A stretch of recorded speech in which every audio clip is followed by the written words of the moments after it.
What's up, AfterBuzzers? We're talking Forever, episodes 7 and 8. A lot has happened. Is June a lesbian? And can you even get a divorce after death? We're talking about it right now, so don't go away. You're tuned in to AfterBuzz TV, the ESPN of TV talk. Now, let the buzz begin. This is such a good song. Oh, I feel like I'm in Oceanside. It's one of your favorite songs. Or right? Riverside. It is. It should have been on the soundtrack. It's totally them. Like this, if this song didn't play, which it didn't, it should have. But I feel like if you told me it did, I would believe you. Yeah, season 2. You guys, welcome to the Forever After Show. We're talking the last 2 episodes. It's sad, but they were really, really good. Before we get into it, I'm Steph Sabraw, and to my left is the wonderful, beautiful. Oh, thank you. I am Lauren. So happy to be here. Such a great show. Sad to be wrapping it up, but I mean, it ended in such a heartwarming way. I know. I loved it. We're missing Jen today. Yes. But she's working like a boss lady. Yes. So she has to do what she has to do. Yeah, she has to do what she has to do, but she watched and loved the ending like we did too, and you all at home. So we are going to represent for her and talk about what we liked and what happened. Yes. We're first going to cover episode 7, Oceanside, then episode 8, Goodbye Forever. Get into a little news and gossip. We have a special segment where I'm going to be asking our love resident, our other resident is missing. Yes. A relationship question pertaining to the episode, and then we'll wrap it up with, I guess, some goodbyes forever, because I know, forever. we don't know. But before we get into the breakdown, what do you think? I know you liked the last 2 episodes, but your overall impression. My overall impression of the show was the unique story they told about something simple and something that, like, death is, we've seen a lot of movies about it, whether it's like a ghost movie or like somebody being sad about somebody dying. It's a subject that has been done over and over and over again. I applaud the creators and writers and everyone involved in the show for taking such a creative spin. Like, they just did a really good job. It's sort of like how playing, like, for an actress playing a dumb blonde, it's a really hard thing to tackle because there's like one way that it's always done all the time and you're sort of just used to seeing that. Like, this falls under that sort of umbrella. Like, we're talking about death. Okay, it's so sad. Well, they made it funny and they made it unique and really interesting, and I totally recommend this show to people who haven't seen it, but I know you all have. Okay, both Amazon and Forever should hire Lauren as their, like, person to rep this show, because that was the best explanation I've ever heard. Call me. I completely agree. It was completely out of the box for something normal, and I know there have been shows that have talked about things like marriage and failing in marriage before, but this seemed to be done in a really real way because it brought that comedic element, because that's how it is. Like, a lot of my friends' parents who are divorced, I see them talking like that a little bit, especially if it's new or they're in the separation phase. Right. So I mean, I just love especially the last episode. I felt every emotion. I was pissed at both of them at some point. Totally. And then I loved them at some points. Oh my gosh, and I didn't think that I was gonna end up feeling the way I felt at the end. Like, I felt as though I went on the emotional journey with them, like feeling all the range of emotions, like you said, Steph. Like, it's sometimes feeling like, oh, she needs to leave him, screw that guy, like, and then feeling like, oh, but I kind of think she needs to take responsibility for her own actions, and then feeling like, but maybe she needs to go explore things with Case, and then feeling like, but I don't want them to break up. I mean, I went through the whole, like, legitimately and authentically went through the whole thing with them. Yeah. Like, to the point where at the end I was audibly going, no, oh, like, out loud, like I was watching a kitten video or something. It was like real, for real. I should have watched it with you. So cute. Okay, let's talk about episode 7. This is where June leaves for Oceanside, and I guess that really spoke to the state of the marriage, that she was just kind of done. I was extremely pissed at this point. She gave him a letter, and I just think after that long of marriage, it's not knowing what we know in the second episode. How did that make you feel? Totally was like, that's really harsh. then his reaction was like, then I didn't know how to feel. Like then I felt less like bad for him, because Oscar seemed like when he was retelling the story to his friend Mark, I felt like he was like, it's not that big of a deal. And Mark was like, why are you not freaking out right now? Then I got mad all over again that he wasn't fighting for her. So I went through at first I was annoyed at her, and then I was like, oh, but he's fine. And then I was like, but why is he fine? Are they not supposed to be together? Like, this is really sad. Maybe this is the lesson they're trying to figure out in their afterlife. Ugh, I don't know. How did you feel when, like, he was just so indifferent about her leaving? That's why I was like, this must be the Oscar that kind of drew her away, because women love passion. I mean, the gig's up, guys. We want passion. We want fight some for us. sort of reaction. Not that we want to I don't think that it's healthy to only react in a way to get a reaction out of somebody. But if you're authentically upset about something, or you feel like you're withdrawn, or you feel like you're pushing back or holding back because of something that's going on, and then you see as an after effect that the person you love isn't going after you or fighting for you or making an effort, that's a problem. Women do want that. I think men probably want it too. But women, but we can give it. Yeah, we do. We do. I'm sure, I can't speak for all women, but most of the time we say what's on our mind, which I think does speak to just like the generic sex differences between us, is that we do speak our emotions and we don't closet them. In Oscar, I thought this the whole time, is that people are deep, and you have people like Oscar and a lot of men who have spent their whole life doing this sort of thing where they don't really say how they feel. And then what was really interesting when Mark was like, why aren't you freaking out? He's like, well, I'm an adult, and that's what adults do. We don't freak out.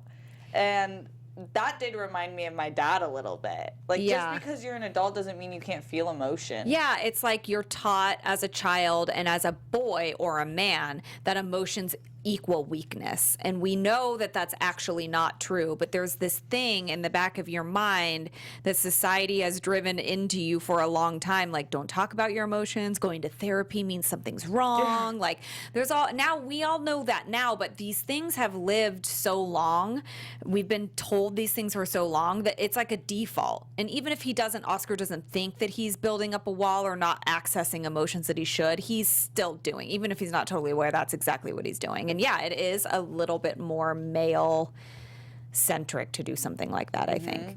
Typically speaking. Yes. And then he elaborates a little, and he insists that he's invested a lot of time in June, and that he's not going to give up, and that was his whole plan. That's why he was calm, I guess, that the whole time he was going to go find her regardless. Right. And then this scene I loved. Him and Mark go to find the longest resident living in Riverside. Oh.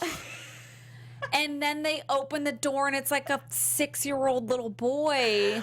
What's his name? I have it. Oh. Josiah. Yeah. And he's playing with a train, and he reminds me of Ted the bear. Oh.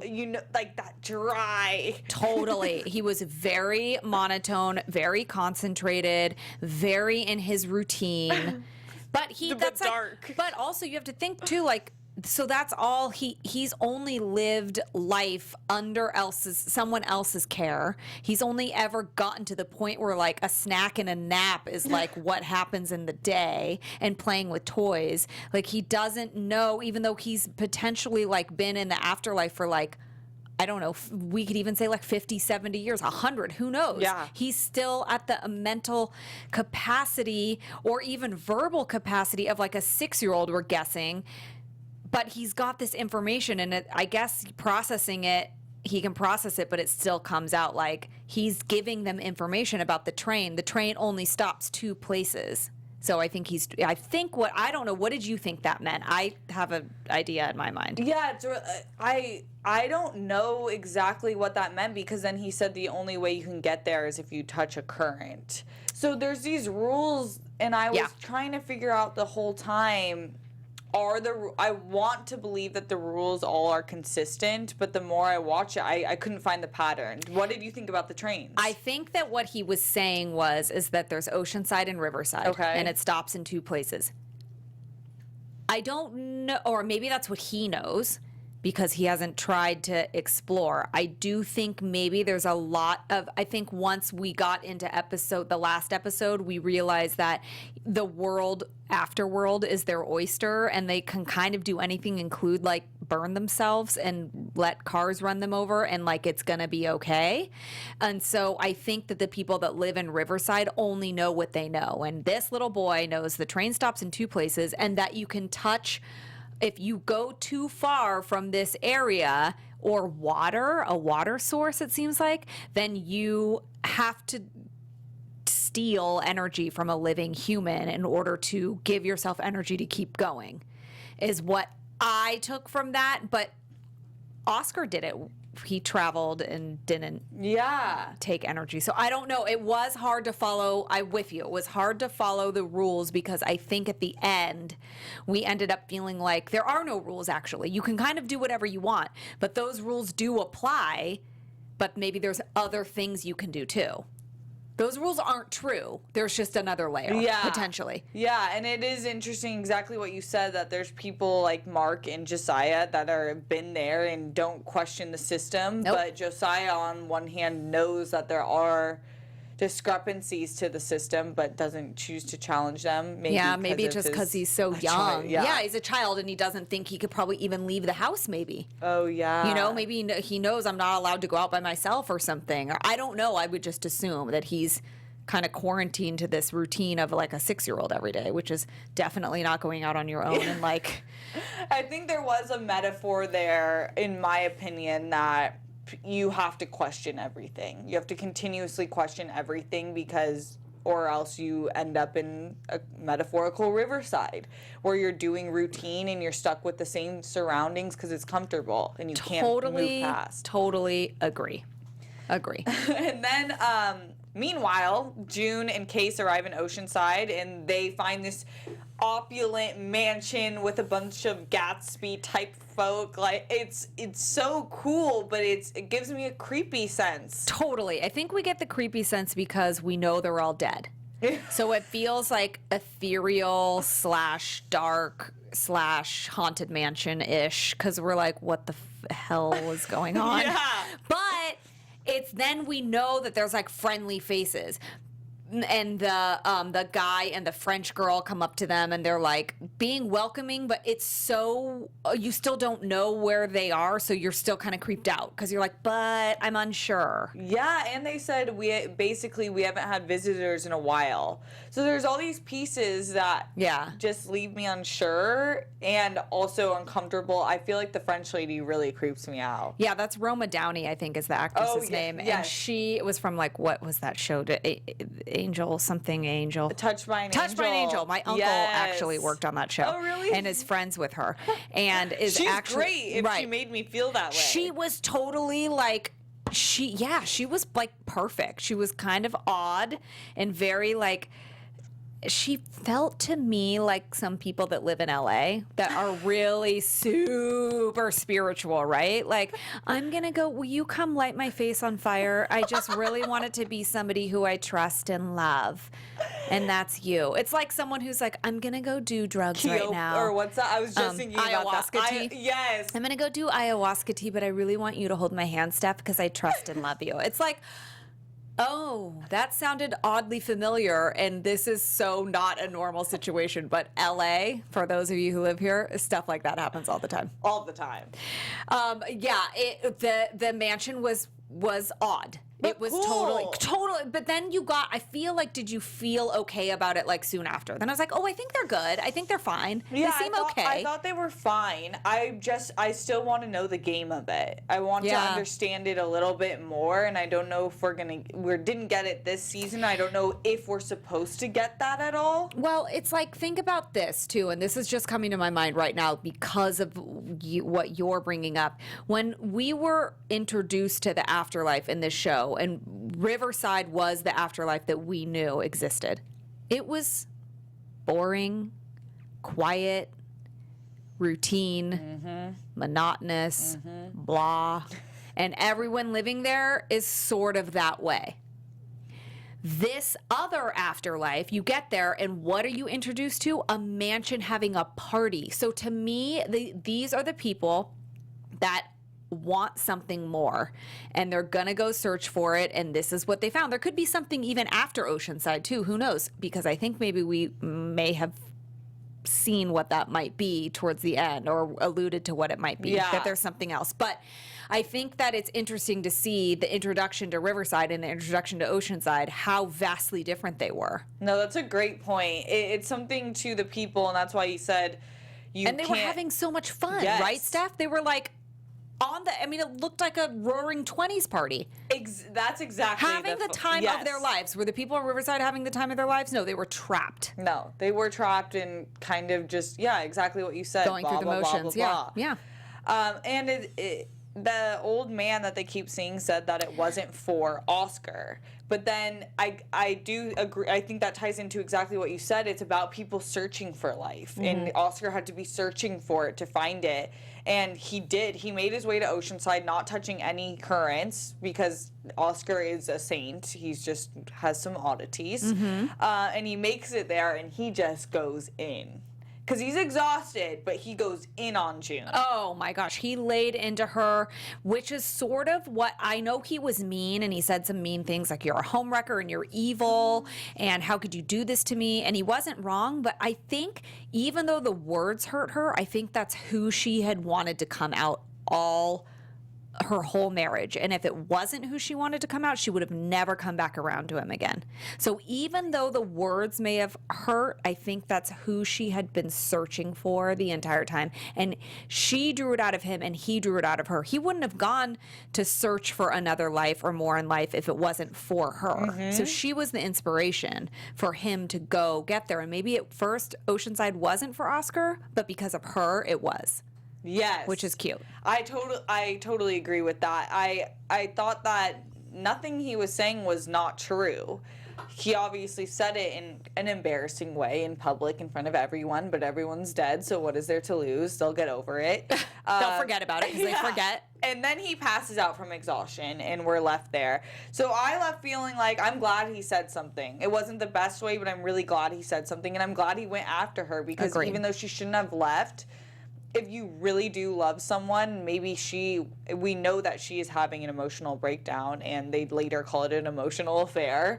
So she's not in the right place. She's not making the best decisions. No, she's not. And I think he probably sees that and felt the urge to have to go see what was really going on. He couldn't just let this general letter tell his fate. And even though it may be against what he normally does, it was worth it for him. He tried to stay there in Riverside and just sort of let it go, but he couldn't. No. Yeah, I'm glad he said what he said too. I agree. In relationships, there are tactful ways to say things, but the important thing is to get out how you honestly feel. And we're definitely, I'm going to ask you about that for sure.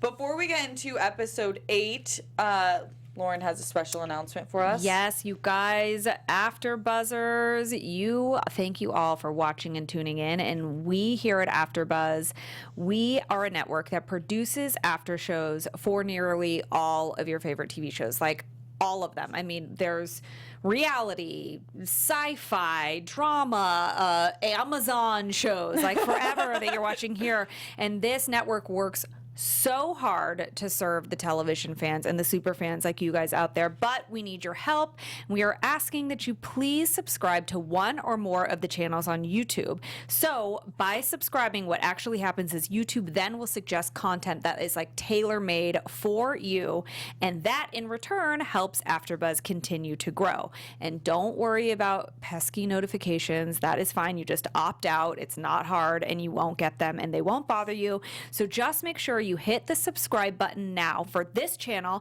and check out all of our other shows on AfterBuzz and YouTube, and all of our YouTube channels as well. And let us know in the comments that you did so, and we'll thank you on air, give you a shout out, maybe back for season 2 of Forever. Yes. And we can shout all you out for tuning in. So thank you so much, you guys. Again, you are the best fans ever. We're fans here too. So thank you for helping us be the ESPN of Talk TV here at AfterBuzz. Absolutely. Yes. We do love you guys. Yes. Okay, goodbye forever. This was such a good episode. And it opens up where June's in his face and they're at the ocean, which, like you said, we think that anywhere near water seems to be where... It must be a power source for them or something. And she basically calls him out or tells him what he did. And I did want to ask you, it strikes this really interesting conversation to me where he's asking her about her emotional affair, and they have this conversation about sexuality on a spectrum, which I'm really actually love that they included that. I do too. I love that they didn't make a big deal out of it, that it was just like she could have had an affair with a man or a woman, that it was less about that and more about the emotionality and more about the fact that she's like, even if I did sleep with her, it doesn't necessarily make me a lesbian. Maybe I'm just doing whatever I'm doing. And she's not wrong. And it's total. I love that they included that and didn't focus on like, you still don't know. We still don't know if anything sexually happened between them. I think that I personally think that they made a choice as actors. Maya Rudolph and Catherine Keener made choices in their scenes to play it like a love scene, even though they didn't outwardly say that and there was no like sexuality actually happening. I think they chose to do that because it doesn't matter. There was something there and they wanted to connect to that. And so I am guessing they made that choice. I totally agree, because we see later Case comes and calls her out like a girlfriend, like I would if I was starting a new relationship. Like, what is this? Yeah. But I will have to say, I truly believe Case was completely out of line. Even though June had told her she left Oscar and they were done, that's her husband of over 15 years, and he never did anything wrong to her. Right. He wasn't the best, which we will talk about soon, but he never cheated on her. He didn't like cuss. He didn't. I mean, he did yell at her, but you know what I mean? Yeah. He didn't cross a line that deserved that. There wasn't something like, there wasn't an overarching thing that happened, and there wasn't a typical bad husband behavior, but he did hurt her in ways that are a little less typical than what people normally talk about. And I do think that Case did kind of cross the line in that situation, but also if we're just playing it very generally, like maybe, there was a talk in private between the two of them where June made Case feel like she was there to be with her and explore things with her, and maybe she felt a little betrayed. I wouldn't be surprised. They sort of alluded to this connection they had, so maybe she felt like she had to say something. Who knows? I love that devil's advocate, because that's a great perspective. Yeah, we don't know what happened behind the scenes, and clearly June wasn't mad at her, so she obviously must have said something. Kept reassuring her through the episode, he's going, he'll be gone tomorrow, he's going, and kept going back to her. So it was interesting. And it was interesting the way we're saying going back to her. I mean, she was just going to spend time with her, to be friends with her. There was never anything odd. Or not that would be odd, but there was never anything more than that's what we just saw. So exactly. And then Case leaves and Oscar starts building this ship to leave, because we find out he goes to the man again and he's not allowed to leave. He said all roads lead to Oceanside over and over again. He's like, see, I told you. Yeah. So that's interesting dynamic of it. But I think the best part of the episode, the bulk of what I want to talk about, is this conversation between them when he's building the boat and she kind of like takes a step back and she says that she always underestimated Oscar and that she used him as an excuse. And then she says, you weren't the problem, I was. You weren't and then he says, you weren't totally wrong to blame you. I avoided you because I was scared if we talked about our problems, you would realize you were way out of my league. Let's break that down on both sides. Let's talk about June's emotions. I think that she's finally taking responsibility for her life ending up the way that it did. You just can't blame somebody. You can't be that much of a victim. Yes, you're allowed to say, like, maybe these things happen because of your actions. But at the end of the day, your choice of how to react and then move and grow from that is totally you. The victim mentality is like the worst thing you can do, A, in life, and B, in a relationship, because then you're like resenting somebody else. So she's building resentment all the while she's like placing blame on him. It's this vicious cycle that ends up in both of them talking about if they don't know if they want to have a baby or not in episode 1 or 2, whenever that was. One. And you're like, what? Huh? You've been married that long and you're living parallel lives? Like, you're not even, what is happening? Like, and it seems fine, but they really weren't deep down inside. So and we talked about this on our after show, like, June needs to take responsibility for some of the crap that she's complaining about. And I think she did in that moment. Yes. And also, if we look back to when she first arrived in Riverside, we forget. We think because we know Oscar is guided by routine and he stays with his routine.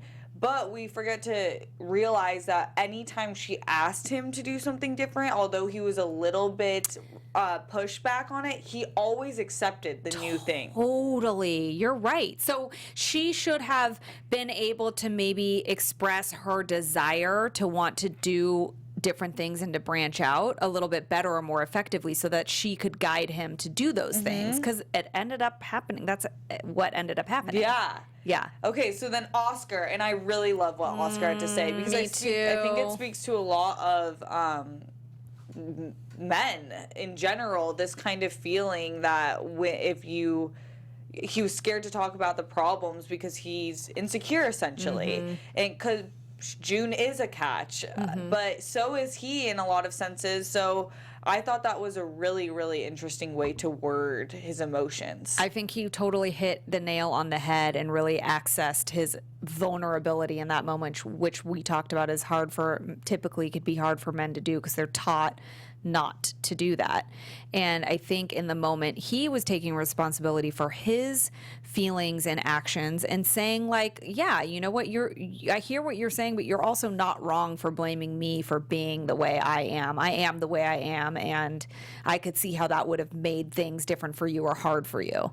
And and his insecurity, I mean, that's talking about your insecurity is a slippery slope, because you don't want to talk about it too much, because then it becomes a thing, and it makes you feel unattractive, and then that insecurity is both any way you identify. Any human has insecurities, and to talk about it, it's true. And I've felt this, I'm sure you felt this, when you're feeling insecure. It's like, do I talk about it and then am I less attractive, or do I act like I'm confident but I'm really developing these horrible reactions like Totally, because it comes out somehow. Yes. I think there's a fine line. I think it's okay and honest to talk about your insecurities, but I think it's about taking responsibility. Again, everybody has insecurities, so in the moment, take responsibility for insecurities you've brought into the relationship, and then insecurities that maybe somebody else's actions might be exacerbating. And they did that in this moment, like, so beautifully, right? Yes. It's like, I did this thing, but I could see how it would affect you. And she's like, and I feel this way, but I could see how that would have been wrong. I should have done A, B, and C. And it was like, problem solved. And then she even said, I think we just had our first honest conversation ever. And I was like, dang, I love that so much. And I still didn't know what was going to happen. Oh, no, I still felt like they were going to just be like, okay, Over. bye. Yeah. He's building this boat. He's like ready to go. The boat is like ready to go. But I think then in that moment, he turned around and the boat was like broken, right? Yes, exactly. But his sass leading up to building the boat was so fun. This was his best episode, for sure. And didn't you love the conversations that they went back into? They sunk back into those conversations, those monotonous conversations that they have. That it was the only time the monotony, or like I don't want to call it boringness, but that sort of general, like, simplicity of their relationship was when they had these conversations. Yes. Like, what's the best food to bring to the beach, or what's the best thing to do for a half hour? It made you feel like, oh, they're finding each other again. Yes. It's cute. And it reminds you that their relationship, I think, at its best is built off of friendship. Totally. So they lost it in the romance, which I think happens a lot of times. Good point. But what they have is that friendship. And that's what Case and her don't have. And so we see her going to the cleanse, and something seems off. Yeah. She realizes that once Case talks to the other woman, I think she sees, you know what, this isn't for me. But also what really escalated things was they were forgetting things. Yes, I thought that was kind of, they seemed okay with forgetting things, because I guess ignorance is bliss. Yeah. But it did, and then you think, oh my God, she's just going to forget about Oscar. That's what I thought. I'm like, oh no, she's just going to live in this place and she's going to forget about him and it's going to be like, oh well, and then she's going to be talking about like burning her face off. I started to get real nervous at that point. And then she goes back, and then we have this ending scene, and I just quickly want to break that down. Yeah. They go back into the ocean, which is like the coolest scene ever. I think it is so cool. I thought it was a very interesting choice to show them going to the ocean in the first place. When June first went in with the group from Oceanside, I was like, why are they showing this? I believe that they went in the ocean. Cut to the next scene. I don't need to see them under the water. Then it made sense. We needed to see it. And I think that the water is the energy source. So I think when they go in under the ocean, they must build up like a ton of energy that they don't need to take from the currents, is what I'm guessing. And it was, so yeah, I think the point of that first scene was to get to this last scene, which was like, I mean, this is the point of the show where I was like, oh, they're in the ocean together. This is where they're going to, then I thought, this is where they're going to live. They're going to be mermaids. I totally was like, they're going to be mermaids. I know. And then they came out and they saw something else. And I don't know what it is, but I thought it was some sort of a glowy, glittery castle. That's what I imagined in my mind. I think it's the next Oceanside. I really want it. I don't know. I think you're right. I would love to see the type of person that's there.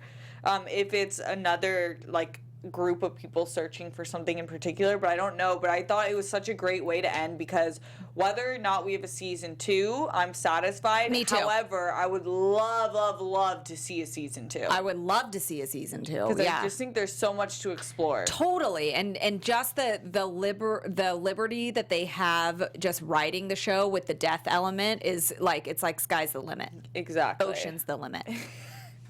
So cute. Okay, well, that wraps up our episode's breakdown, unfortunately. But this is one of my favorite things to do at AfterBuzz. I get to ask Lauren a relationship question pertaining to these episodes. So I want to ask you, how should people practice honest communication in relationships?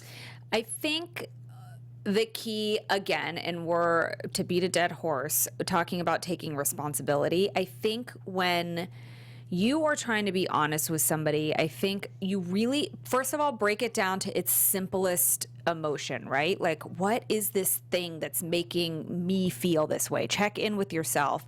And then when you express it to your partner or your friend or your coworker or whoever it is, but for this, all intents and purposes in a relationship, you want to make sure that you're repeating how you feel, not like you did this and you made me feel this way. Well, first of all, nobody makes you feel anything. So you need to understand that this feeling is being triggered by something in you, and please explain it that way. And a key thing here is try to disarm. And that means come from a place of inside of you that is not shaming or blaming when speaking to your partner, because it's a moment of vulnerability, and you could see on the other end how you would go all the way to defense mechanism. Like, you're telling me these things and now I feel bad and now I have to defend myself.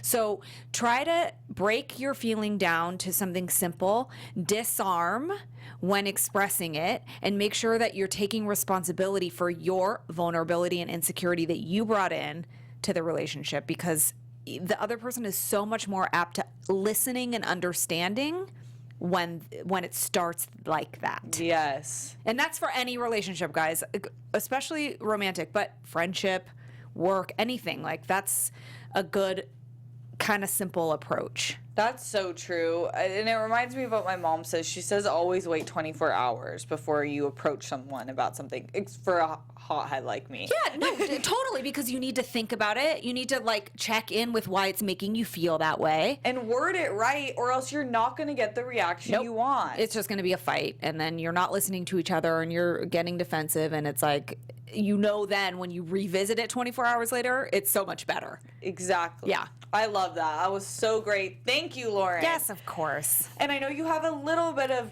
news and gossip. I do. I found an article, you guys, on the Business Insider. And there was all these spoiler alerts, so I waited till after I watched the whole thing, because it's an interview between Matthew Hubbard and Alan Yang, the creators.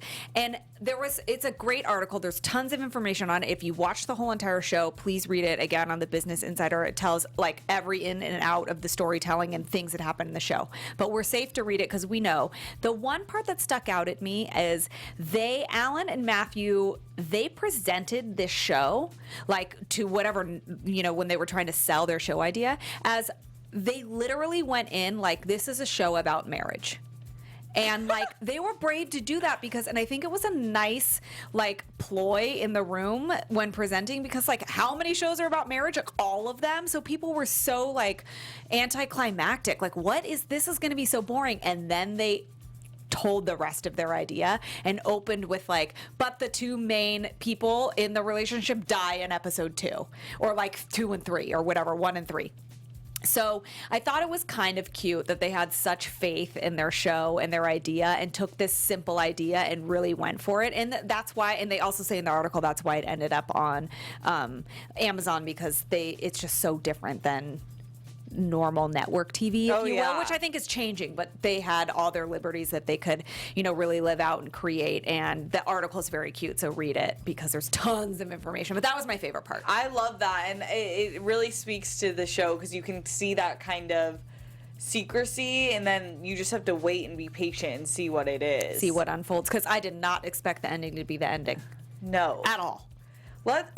That was so great. Thank you. Let's course. talk about the ending and kind of moving forward and have our last season comments, because we don't have predictions. I get a little bit. I mean, I could predict that. I want it to happen, but I don't feel like there's going to be a season 2. I feel like you said, Steph, I feel satisfied. I want more. I love the show. I'm not saying that. I feel satisfied with like this mystery that they left that didn't leave me feeling like empty, but still mysterious, but I kind of like it. I totally agree. There's a mystery and I really want to know where they are. I want to know the rules of the afterlife. I need to prepare. Totally. I feel like they might be right. I know. And now we know what to do. Thank God we watched. Thank God we watched. Yeah. But I'm really just happy with this ending. I was kind of getting worried because we didn't hear about a season 2, and I was like, I don't want to be left on not knowing what happens. But in terms of their relationship, we saw, I feel like, their entire relationship, like 20 years of ups and downs and then resolution. Totally. They really did a good job, and I think the musical montage has helped of taking us through like a long period of time and really like making you feel the monotony and making you feel the angst and all of the things that they didn't make us feel anything. But you know what I mean. Bringing you along in the journey of the story they were telling. I totally want to know where they're at, but I'm like kind of okay with not knowing at the same time, which is kind of the way you need to be in relationships. Like you need to have a plan, but you also need to like let go and let it unfold and trust the journey. That's so beautiful and true. Well, it's true. I have a hard time doing that, so practice what you preach. Dude, me too. It's hard to do. It's hard to let go of control, but they kind of had to here. Oscar really had to, and they ended up like I out loud was like, oh, and I think that's like probably how everyone felt. It was cute. It's a very nice ending that didn't feel, that also didn't feel cheesy. Yes. I was worried at the end, if they make them get back together, it's going to be cheesy, but I don't want them to break up. So what are they going to do? They did it perfectly. Absolutely. Well, I guess that wraps up our segment. If there's not a season 2, let us know. Where can we find you? What are you doing? You can find me forever on all the social medias at Lauren Leonelli. And don't forget to follow Jen and I at Complicated Show on all the social media platforms, and here at AfterBuzz every week on our It's Complicated Dating and Relationship podcast before this show. And what about you, Steph? Absolutely. I'm Steph Sabraw. You can find me on Instagram and Twitter at Steph Sabraw, but I'm at AfterBuzz a lot. I'm doing a lot of after shows, but let's stay connected. You guys, if you're watching on YouTube, make sure to like this video, leave a comment so we can talk to you. And on iTunes, or now we're streaming on Spotify as well. Rate us 5 stars and also leave a comment because we want to talk to you guys. It doesn't have to end. Together forever. Together forever, and especially if there's a season 2, then we'll be back forever. Yes. Yay! Okay, guys, thanks for tuning in. Bye. We don't know when we'll see you. Yes, bye forever. Our founder, Keven Undergaro, Phil Svitek, and me, Maria Menounos, would like to thank you for tuning in to AfterBuzz TV. Remember, we're not just the first, we're the biggest in the world, and we're the only destination for all your favorite TV shows. Whatever you crave, we've got it. So go to AfterBuzzTV.com and check out our lineup. Buzz you later.